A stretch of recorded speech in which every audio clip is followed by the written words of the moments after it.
Bonjour, nous voici pour notre deuxième rendez-vous. Et ce soir, je vous invite à suivre Marie de Magdala, la suivre jusqu'au tombeau de Jésus. La voilà assise, effondrée, tout en pleurs, et sans entrer, elle se penche pour regarder à nouveau, mais rien.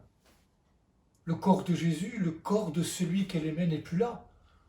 Le tombeau est vide, comme son cœur est vide de l'absence de son Maître et Seigneur. Vide comme le cœur de tous nos amis aujourd'hui dans le deuil et souffrant de ne pas pouvoir accompagner dignement leurs défunts.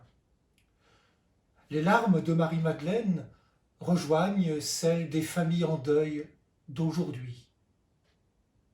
Qu'y a-t-il à comprendre en cet instant? Personne, pas de Jésus charnel pour le toucher, prendre soin de son corps, rien à quoi se raccrocher. Mais le Seigneur ne nous laisse jamais seuls. Jésus est bien là, mais elle ne le reconnaît pas. Jésus est vivant, Jésus est là, même quand on ne le voit pas.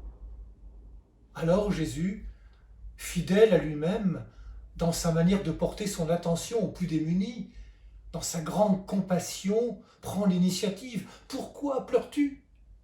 Qui cherches-tu? Jésus se fait reconnaître en l'appelant par son nom. La voilà invitée à passer de la connaissance qu'elle avait de lui auparavant à une nouvelle connaissance. Quand elle reste dans le passé, quand elle veut retrouver le Jésus de jadis, elle ne le reconnaît pas. Jésus est maintenant tout autre. Marie, il l'appelle par son nom.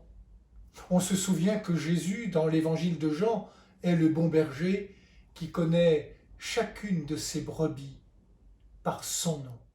Et Marie voudrait le retenir. Mais le Seigneur n'appartient à personne en particulier. Il est pour tous. Alors Marie est envoyée en mission vers les autres.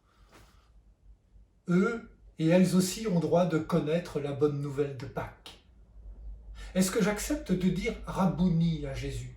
Autrement dit, est-ce que j'accepte d'être envoyé par le Maître qui commande?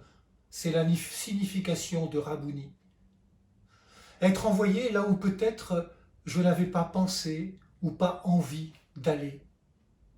Que la foi de cette femme, première apôtre, que la foi de Marie-Madeleine nous porte dans notre réponse. Bonne marche vers Pentecôte à toutes et à tous.